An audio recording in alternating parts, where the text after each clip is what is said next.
Ya, kemarin tanggal 7 Juli itu adalah Hari Pustakawan Nasional. Nah, Hari Pustakawan ini sudah sejak tahun 73. Jadi pustakawan itu adalah orang-orang yang memang memiliki latar belakang pendidikan. Harus pustakawannya? Jumlah pustakawannya nggak nyampe 4.000. Iya. Sangat jomplang. Baik itu perguruan tinggi, perpustakaan sekolah, perpustakaan umum. Mengelola perpus itu mulai dari apa? Mulai dari merencanakan. Ada mengevaluasi. Ini hasil dari kita mengevaluasi, ini bisa kita gunakan sebagai karya ilmiah. Dijadikan karya.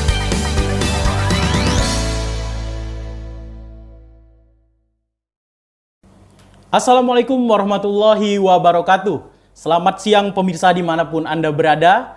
Hari ini berjumpa dengan saya Imran Hasim di channel kesayangan kita Alap TV. Mencerahkan, mencerdaskan. Nah, pada siang hari ini 30 menit ke depan kami akan menemani pemirsa semua dimanapun Anda berada dalam diskusi publik dengan tema ASN berkarya, ASN bercerita. Tentunya kita akan menghadirkan ASN-ASN inspiratif yang berkompeten di bidangnya.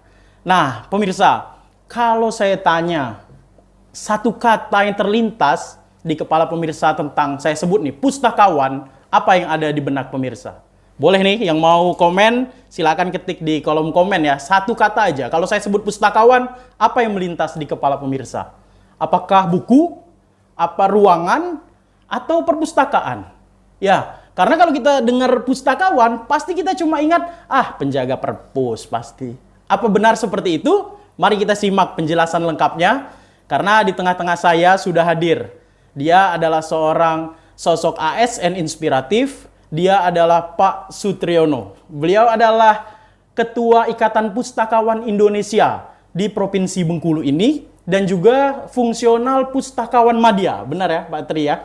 Yang hadir ya. Sebelum saya sapa beliau, saya juga ingin mengucapkan selamat ulang tahun. Ya, kemarin tanggal 7 Juli itu adalah Hari Pustakawan Nasional. Pasti pada belum tahu kan? Nah, Hari Pustakawan ini sudah sejak tahun 73, sejak Kongres IP pertama ya Pak ya. Itu diperingati sebagai Hari Pustakawan. Nah, saya ucapkan selamat untuk seluruh pustakawan se-Indonesia, dari Sabang sampai Merauke, dari Pulau Miangas sampai Pulau Rote. Mudah-mudahan semuanya sehat, semuanya kuat, semuanya sejahtera dalam mengawal literasi nasional menuju Indonesia tangguh dan maju. Oke, apa kabar Pak Sutriyono atau Pak Tri saya panggilnya ya. Pak Tri ini kabarnya sehat Pak ya? Hari ini kita akan bincang-bincang, ngobrol-ngobrol, kita akan gali Pak. Biar pemirsa tahu, biar pemirsa kenal lebih dekat. Apa sih pustakawan? Karena tadi Pak, saya pun kalau dengar kata pustakawan, yang saya di kepala pasti nyusun buku pasti. Apakah benar seperti itu kan? Nah, ini pemirsa kita akan coba, kami langsung mau dengar gitu Pak. Apa sih sebenarnya tugas pokoknya, tugas pokok dan fungsinya, sama butir-butir kegiatannya apa sih Pak pustakawan itu Pak? Ya. Baik, bismillahirrahmanirrahim. Assalamualaikum warahmatullahi wabarakatuh. Bang Iim ya, siap. Yang sungguh luar biasa, energik. Terima kasih atas kesempatannya. Saya bisa hadir bersama Alap TV di Kota Bengkulu ini. Dan kami ucapkan juga kepada teman-teman pustakawan se-Indonesia, karena kemarin memperingati hari lahir pustakawan atau hari ulang tahun pustakawan nasional yang ke-49 tahun, hampir 50 tahun. Hampir 50 tahun. Oke, baik. Jadi memang saya sehari-hari memang bertugas di perpustakaan pasca sarjana Universitas Islam Negeri Fatmawati. Ya, UIN Fatmawati Soekarno Bengkulu. Menjadi pustakawan kurang lebih mulai tahun 2012 hingga hari ini. Jadi tapi saya bekerja di perpustakaan itu mulai tahun 2008. Nah, tadi disinggung masalah pustakawan, betul. Jadi kenapa saya jadi pustakawan? Jadi saya dulu setelah selesai S1 Universitas Muhammadiyah Bengkulu jurusan Pendidikan Islam, itu ada kesempatan menimba ilmu kembali tentang ilmu perpustakaan. Jadi setelah saya selesai menimba ilmu di kampus saya yaitu di Universitas Yarsi Jakarta, prodinya Ilmu Perpustakaan, Sains dan Informasi, maka itulah ada gelar IPI, ya. SIPI, jadi Sarjana Ilmu Perpustakaan dan Informasi. Oh iya. Kadang orang SIPI itu apa sih? Kadang Sarjana Ilmu Perpustakaan Politik. Islam, gitu Iya, kan? iya. Atau Ilmu Pendidikan Islam, ternyata Sarjana Ilmu Perpustakaan dan Informasi. Oh, sarjana ilmu perpustakaan dan Dan informasi. Ya, Ya. ya. Jadi pustakawan itu adalah orang-orang yang memang memiliki latar belakang pendidikan. Harus kompetensi pendidikannya Ya, kompetensi kuliah lagi gitu ya, Pak. pendidikan. Seperti Ya. Bapak tadi kan udah SPDI, kuliah Ya. lagi ngambil khusus. Betul. Oh iya, iya. Jadi kemudian atau kalau tidak ada yang sifatnya bangku kuliah, ada juga diklatnya. Oh, ada Maka diklat. ada kependidikan, ada diklat. Seperti profesi Ya, yang lain itu, Pak ya, itu selama 3 perawatan bulan. gitu. Oh, 3 bulan. Diklat 3 bulan, karena itu menjadi SIM, Syarat ya. prasyarat untuk Utama untuk jadi fungsional, iya, untuk jadi fungsional pustakawan. Ya. Walaupun sebenarnya pada hari ini syarat itu mulai bergeser. Kenapa? Karena kekurangan. Oh, tenaga pustakawan itu kekurangan gitu, Pak ya? Betul. Jadi di Indonesia ini berdasarkan rilis Perpustakaan Nasional tahun 2021 itu hampir mendekati 165.000 pustakawan. Perpustakaan. Jumlah pustakawannya? Jumlah pustakawannya nggak nyampe 4.000. Iya, Apa nggak iya, jomplang iya, itu? iya, iya, iya. Sangat jomplang. Baik itu perguruan tinggi, perpustakaan sekolah, perpustakaan umum. Artinya terbuka peluang sebenarnya, Pak ya. Buat pemirsa juga nih kalau pada mau tertarik gitu ya dengan buku, tertarik dengan kepustakaan, itu masih terbuka sebenarnya peluang untuk berprofesi sebagai pustakawan ya, Pak ya. Dan syaratnya tadi mulai dilonggarkan gitu ya, nggak harus sarjana IP gitu ya. Ya. Dia boleh juga ikut diklat yang 3 bulan itu ya, Pak ya. Oke. Bahkan yang lebih tragis lagi, hari ini Iya, Pak. dengan adanya kebijakan eselonisasi Oh yang ya, dihapuskan, pemangkasan birokrasi ya, pemangkasan penyederhanaan birokrasi. Eselon 4 dihapuskan. Ya. Larinya kemana? Fungsional. Ya, lari ke fungsional. Fungsional salah satunya pustakawan, arsiparis, Betul, betul. analis kepegawaian. Betul. Itu kan dipaksa. Walaupun ya. mungkin secara background kependidikannya ya bukan dari Tidak sesuai tidak gitu sesuai. Ini kan pemaksaan. Baik, baik, baik. Jadi ada mulai dari pendidikan. Nah, selain dia berlatar belakang pendidikan ilmu perpustakaan, juga diberi kewenangan dan tanggung jawab untuk mengelola perpustakaan. Baik, baik. Itu tanggung jawabnya. Itu yang namanya definisi pustakawan.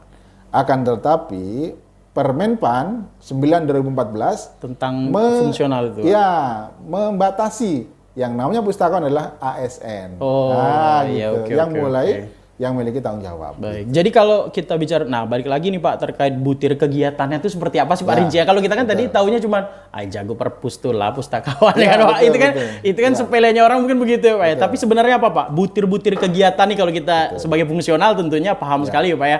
Terkait butir itu apa sih yang lebih rigid, apalah tugas pustakawan? Apa Pak? Coba Pak dibantu ceritakan Pak. Betul. Jadi pustakawan itu tidak hanya duduk diam, menunggu pemustaka. Kalau tidak ada tidur, ya. Iya, Kemudian kalau ada syukur gitu kan. Nah, begitu. Itu bukan seperti itu konsepnya. Jadi pustakawan itu dibedakan jadi 2 tingkatan. Ada tingkat terampil dan tingkat ahli. Tingkat terampil itu kalau latar belakang pendidikannya hanya D3 ke bawah. Tapi kalau yang ahli itu S1 ke atas. Ya, Di golongan 3 ke atas. Ya. Jadi itu ada 6 tugas pokoknya. Tugas utamanya Pak ya? Tugas utamanya. Jadi yang pertama diakui kalau dia setiap tahun ada diklat Mengikuti pendidikan. pelatihan. Jadi ikut pendidikan. pelatihan tuh Ada angka kreditnya. Sesuatu yang itu wajib utama diikuti. itu ya? Itu Wajib masuk diikuti. unsur utama ya? Iya, unsur utama. Oke. Unsur utama yang harus diikuti oleh pustakawan. Nah, kemudian yang kedua, mengelola perpus. Mengelola itu ya Pak ya? Nah, mengelola perpus itu mulai dari apa? Mulai dari merencanakan. Oh ya. Jadi kalau di awal tahun kemarin mulai Januari, Februari, Maret itu kita sudah nyusun term of reference. Iya, tornya ya atau Pak. tor dan sebagainya, proposal. Yang itu akan kita laksanakan di setahun depan. Baik, baik. Di tahun baik. 2023. Kalau ini ya. 2022. Ini kita susun. Nah, di akhir tahun ini kita mengevaluasi. Dievaluasi. Setelah kegiatan kita tahun ini ada kegiatan apa nih? Nah, di akhir tahun nanti kita evaluasi. Atau setelah selesai kegiatan, dalam kegiatan kita evaluasi. Kita lihat apa yang jadi kekurangannya. Yang ketiga itu adalah melakukan pelayanan. Jadi kalau mengelola jelas, jadi di perpus itu melayani.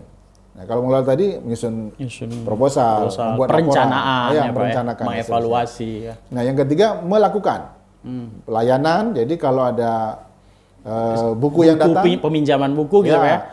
Yang pertama adalah layanan teknis. Oh, buku masuk. Teknis itu yang tidak berkaitan dengan manusia, yang berkaitan dengan fisik, yaitu buku. Pemeliharaan bukunya begitu. Ya, buku itu buku yang akan kita adakan tahun depan itu namanya pengembangan koleksi. Pengembangan. Ya, kita cek buku yang ada di perpustakaan kita ini dibutuhkan atau tidak. Itu boleh, Pak. Misalnya ini mahasiswa, oh Pak, buku ini kok nggak ada, Pak. Iya, betul. Boleh gitu boleh, ya? Boleh. Silakan mendengarkan aspirasi pengguna perpustakaan lah, Pak ya. Jadi yang namanya perpustakaan itu adalah bukunya harus memenuhi kebutuhan pemustaka. Kalau perpustakaan di situ tidak memenuhi kebutuhan pemustakanya, ya berarti perpustakaannya tidak mengakomodir ya, tidak memberikan pelayanan, dianggap begitu ya, Pak. Tidak memberikan solusi bagi masyarakat atau pemustakanya. Yang kedua, baru layanan adalah layanan pemustaka, yaitu ada sirkulasi buku, ada literasi informasi. Bagaimana pada hari ini kita dibanjiri informasi. Banjir informasi ini jangan sampai orang-orang hanya kenal Google. Padahal kita pada hari ini bisa memanfaatkan ada Google Scholar, ada IPUSNAS dan sebagainya. Banyak sumber-sumber informasi ilmiah yang bisa kita manfaatkan. Kemudian yang keempat adalah pengembangan sistem kepustakawanan. Oh, itu menjadi tanggung jawab pustakawan juga ya, Pak ya? Nah, jadi misalnya mengembangkan sistem kepustakawanan, misalnya melakukan sosialisasi, memberikan bagaimana pemahaman pada teman-teman pustakawan, jadi narasumber dan sebagainya. Kemudian yang kelima, pengembangan profesi. Tadi ada di pengelolaan tadi ada mengevaluasi. Ini hasil dari kita mengevaluasi, ini bisa kita gunakan sebagai karya ilmiah. Oh, dijadikan karya ilmiah. Karya ilmiah kita itulah kemudian kita bisa menulis artikel jurnal. Untuk dapat angka kredit juga ya, Pak ya? Kita harus membuat publikasi. Publikasi ilmiah yang itu bisa kita publikasikan melalui jurnal, karena pada hari ini jurnal ilmiah tentang perpustakaan sudah lebih dari 23. Lebih dari 20 yang tas. Dan ini sudah ada yang Sinta 4, Sinta 5. Ya, kalau Sinta 6 memang baru ini. Atau ada yang belum terakreditasi. Kalau sudah terakreditasi kan ada Sinta 6, Sinta 5, Sinta 4 dan seterusnya. Kemudian dan yang terakhir adalah di pengembangan profesi ini kita juga misalnya nulis opini di media massa, gitu kan, nulis buku, pokoknya banyak tentang mereview buku dan seterusnya. Kemudian yang terakhir penunjang. Penunjang itu misalnya ngikut kegiatan seminar ilmiah, seminar ilmiah, kemudian workshop, BIMTEK, nah itu. Nah, tapi kalau BIMTEK yang ada jam diklatnya itu masuk pendidikan. Masuk. Tapi kalau cuma seminar ilmiah saja itu cuma penunjang. Kemudian jadi pengurus. Nah, seperti saya kan jadi pengurus nih. Dapat angka kredit. Tapi itu penunjang. Penunjang itu kan cuma diakui 20% dari unsur utama. Jadi itulah sekali aktivitas pustakawan. Jadi kalau pustakawan hanya sehari-hari duduk, berarti dia tidak paham. Berarti tidak berkembang dan tidak menambah angka kredit, Pak. Belum paham apa yang harus dia lakukan. Gitu. Agar pemirsa tahu bahwa angka kredit ini akan berkaitan dengan kenaikan pangkat, ya Pak ya, kenaikan jenjang, ya Pak ya. Nah itu kalau kita itu persis sama sebenarnya Pak dengan profesi-profesi fungsional lainnya. Ya seperti guru, dosen, kami juga di pembimbing kemasyarakatan misalnya, ya seperti juga itu luar biasa sekali ternyata pemirsa, banyak sekali, banyak banget gitu ya, bukan cuma soal kalau teman-teman selama ini cuma lihat pustakawan tuh cuma nongkrong di perpus nggak ada kerjaan, ternyata tadi Pak Tri sudah menjelaskan banyak sekali pekerjaan pustakawan yang teman-teman juga harusnya juga bersemangat. Ketika pustakawan bersemangat, kita juga yang mau mengkonsumsi buku, mau baca buku juga harus bersemangat ya Pak ya. Tentunya begitu. Nah Pak Tri, kita juga ada mengenal ada Undang-Undang Nomor 43 ya tahun 2007 itu tentang perpustakaan dan pustakawan. Nah, jujur saja kemudian yang kita bertanya kan, apa yang kemudian, cita-cita apa yang kemudian oleh undang-undang ini diamanatkan? Itu buat pustakawan, itu apa buat kita juga masyarakat Indonesia, itu bagaimana Pak Tri? Ada pesan apa di undang-undang ini Pak Tri? Khusus banget ini untuk perpus dan pustakawan. Jadi betul, jadi perpustakaan itu di Indonesia diatur melalui Undang-Undang 43 tahun 2007. Yeah. Jadi di situ regulasi tentang dunia perpustakaan dan pustakawan itu diatur. Clear di situ ya Pak ya? Clear di situ, dan saya melihat bahwa sebenarnya ingin menjaga bagaimana sistem informasi, sistem perpustakaan dan kepustakaan ini bisa terjaga. Contoh misalnya, dunia pendidikan di Indonesia itu kan banyak melahirkan sarjana ilmu perpustakaan. Betul, iya. Nah, undang-undang mengakomodir itu. Kalau tidak salah pasalnya itu, pasal berapa saya lupa. Jadi undang-undang wajib dikelola secara profesional oleh pustakawan. Oleh pustakawan. Harus ada pustakawan. Iya. Gitu ya. Jadi secara profesional oleh pustakawan. Nah, pustakawan ini siapa? Tadi. Sarjana. Ya, sarjana ilmu perpustakaan. Ilmu perpustakaan. Harus itu ya. Harusnya itu. Tapi pada realitanya banyak perpustakaan belum dikelola oleh pustakawan. Baik itu karena terkendala dana, maupun regulasi yang lain. Contoh, sekolah. Bisa dihitung, di Bengkulu ini aja, Pak. Berapa sekolah, perpustakaan sekolah yang dikelola atau dipimpin oleh pustakawan. Orang yang sesuai dengan kompetensi undang-undang tadi lah, gitu ya Pak, kira-kira ya. Apalagi, ya itu tadi. Ya, intinya, jadi ada ini Pak, mohon maaf nih Pak, ada kriteria atau akreditasi terhadap itu boleh dikatakan perpustakaan, itu kalau apa syaratnya? Ya, itu dijelaskan juga gitu Pak? Jadi memang pemerintah juga sudah membuat standar, SNP namanya. Standar Nasional Perpustakaan. Jadi standar nasional perpustakaan itu ada yang A, B, ya C cukup. Oh gitu ada gitu ya? Ada yang D, belum sesuai standar. Jadi nggak boleh nih kalau saya di rumah punya ruangan dikit, saya taruh buku-buku saya terus saya bilang, oh ini perpustakaan, itu nggak bisa ya Pak ya? Jadi yang namanya perpustakaan itu minimal kalau koleksinya 1000. Oh, ada syarat-syarat itu Pak ya, untuk tipe apa ada syarat ini ya. Jadi memang perpustakaan juga ada standarnya. Yang pertama standar kalau tidak salah standar koleksi, standar tenaga, kemudian standar sarana dan prasarana. Sarana prasarananya. Kemudian kenyamanan buat orang yang hadir lah gitu. Kalau nggak salah ada 6 komponen kalau salah. Itu saya lupa itu. Nah, kami tahu juga Bapak ternyata pernah jadi pustakawan berprestasi ya Pak. Iya, betul. Terus masuk juga ke nominasi pustakawan berprestasi untuk nasional, tingkat nasional ya Pak ya. Artinya kan memang sebenarnya perpustakaan itu benar-benar ada standarnya tadi itu. Nggak bisa kita asal ngomong itu perpustakaan. Bahkan ketika ingin memunculkan pustakawan berprestasi itu yang seperti apa sih? Nah itu kalau pengalaman Bapak sebagai orang yang pernah menjadi pustakawan berprestasi seperti apa tuh Pak ceritanya Pak? Baik. Jadi ini juga salah satu apresiasi pemerintah bahwa profesi pustakawan itu diakui pemerintah sudah jadi profesi dan mendapat apresiasi setiap tahunnya. Jadi tiap tahun itu rutin ya Pak? Setiap tahun. Kecuali tahun ini. Iya, karena pandemi COVID itu ya. Jadi tahun ini tidak ada. Jadi selama ini hampir lebih 10 tahun ke belakang, setiap tahun itu pemerintah melalui Perpustakaan Nasional menyediakan anggaran untuk melakukan pemilihan pustakawan berprestasi. Nah, apa sih kriteria pustakawan berprestasi itu? Yang pertama, dia punya inovasi dan bisa menjadi contoh bagi masyarakat ataupun pustakawan lainnya. Betul. Kemudian juga dia di lingkungannya, di lingkungan tempat dia bekerja itu memang memiliki dampak. Gitu.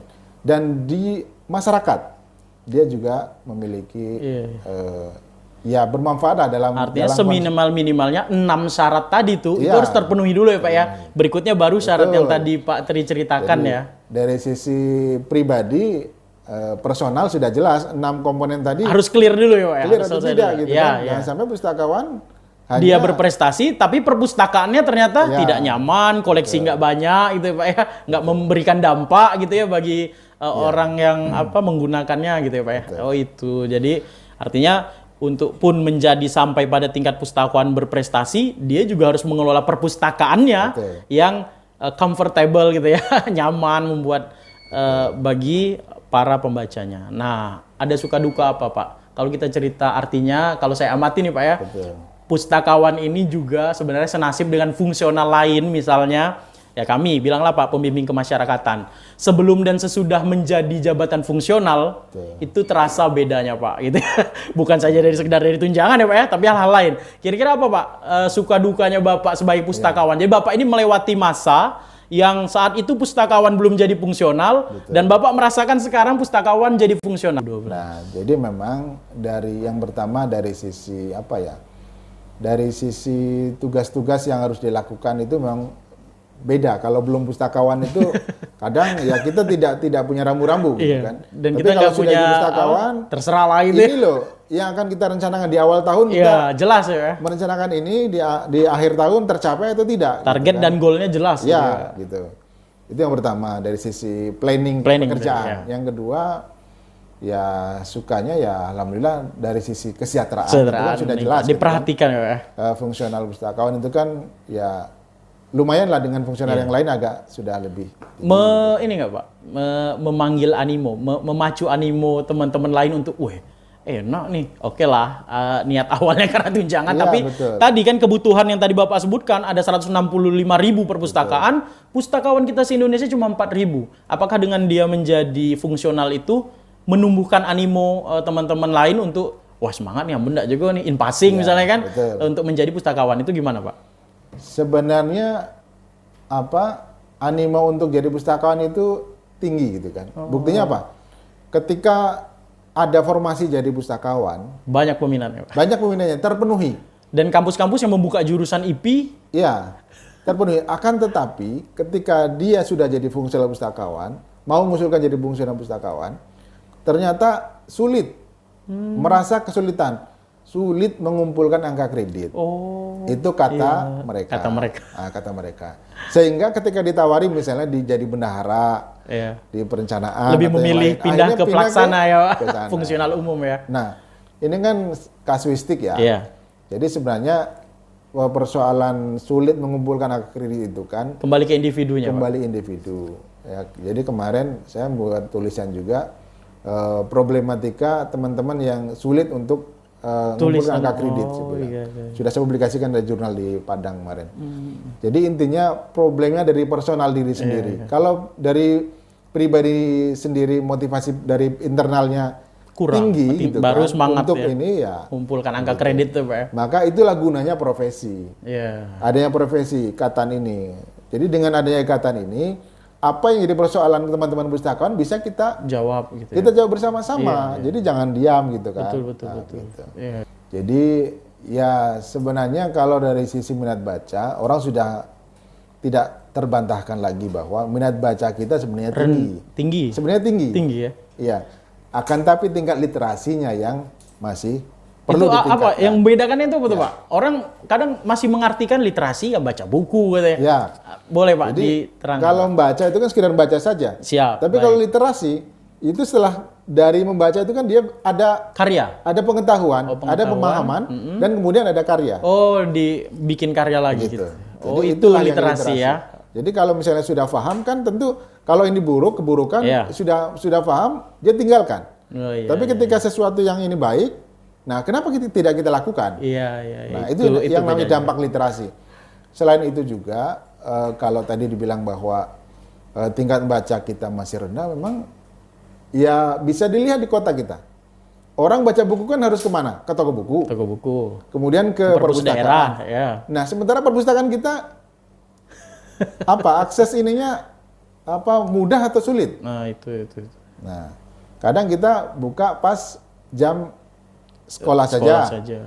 SDM-nya Pas pustakawannya istirahat juga. istirahat juga, pustakawannya tidak ada. Iya, benar Pak. Artinya sangat terbatas. Iya. Ini kan jadi faktor yang menambah orang baca. Gimana mau baca? Seharusnya kan kalau tingkat baca yang tinggi dari 60 menit itu minimal 50 menit membaca. Dari 1 jam ya Pak. Dari 1 jam gitu kan. Ya dari Itu dikatakan tinggi gitu itu ya. baru tinggi gitu kan. Tapi kita kadang, nah padahal kita minat bacanya tinggi, tapi ketika baca yang singkat-singkat. Oh, baik. Karena terdampak dari Lebih milih ringkasan, Pak. ya ringkasan saja. Daripada baca keseluruhannya itu, Pak.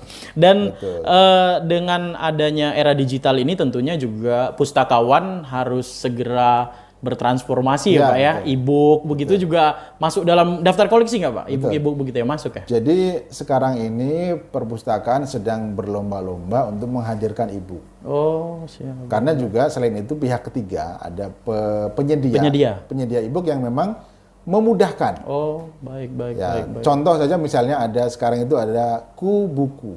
Buku. PT Kubuku ini baru-baru ini di Bengkulu juga dikumpulkan sekolah-sekolah. Dalam kemarin diinisiasi oleh Pak Sahril dari perpustakaan Win Fast Bengkulu. Jadi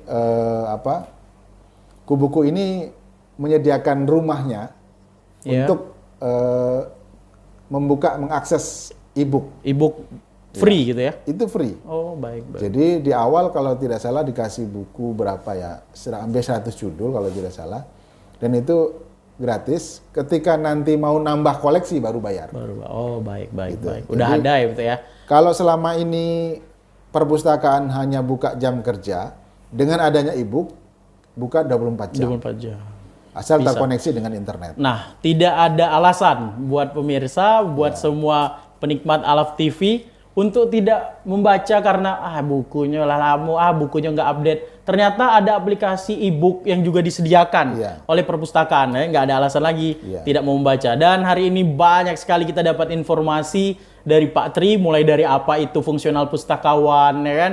Apa tadi pustakawan berprestasi. Sampai tadi Pak Tri juga menceritakan tentang bagaimana sebenarnya minat baca kita tinggi gitu, tapi literasi kita yang perlu kita tingkatkan. Apa beda minat baca dengan literasi? Tadi juga dijelaskan. Ini terima kasih sekali nih Pak Tri atas kedatangannya. Banyak sekali memberikan insight-insight baru buat kita. Dan kita minta sedikit pesan mungkin dari Pak Tri sebagai penutup untuk anak muda atau masyarakat di Provinsi Bengkulu khususnya dan di seluruh penikmat Alaf TV, baik ada di Sabang sampai Merauke atau di belahan dunia manapun ini Pak Tri. Mohon kami kasih pesannya Pak Tri agar tadi literasi tinggi, minat baca tinggi gitu kan. Semangat kita datang ke perpus juga tinggi. Silakan Pak Triyono. Jadi buat teman-teman sekalian bahwa dunia informasi hari ini itu sangat deras sekali. Jadi konsep literasi ini kita harus bisa pandai-pandai memilah dan memilih, yang kemudian ketika informasi itu sudah kita dapatkan, bagaimana informasi itu bisa kita daur ulang. Dan informasi tadi kan ada munculnya hoax dan sebagainya, itu tantangan kita juga. Iya, betul. Dan pustakawan harus bisa memilih itu. Memilih itu ya. Nah, apalagi pada hari ini misalnya teman-teman di perguruan tinggi misalnya kita mengutip tulisan yang tidak jelas dari Google. Iya. Nah, maka pastikan sekarang itu Sumbernya jelas. Yaitu melalui Google Scholar, jurnal-jurnal internasional, nasional dan sebagainya. Baik. Dan selain itu, setelah kita sudah mendapatkan sumber-sumbernya, kita bisa mempublikasikan kembali dengan karya kita gitu. Karya kita. Oh, iya. Apa yang sudah kita miliki, ide-ide kita ramu dan itu bisa kita jadikan karya kita yang kalau dari sisi pustakawan sudah jelas, itu akan menjadi angka kredit ya, angka kredit yang akan jadi prasyarat untuk kita naik ke jenjang berikutnya. Baik. Jadi intinya ya faktor internal itu perlu kita tumbuhkan terus. Semangat kita itu Pak ya. Dan jangan sampai kita, maaf ngomong itu kan terkadang kalau kita teman-teman kita enggak kemana, ida gitu kan, itu kan sesuatu yang agak ini kan. Tapi kalau ditanya mau kemana, ke perpus, jelas gitu kan. Jadi kalau misalnya ini berarti kita sudah punya arah dan tujuan, planningnya Pak.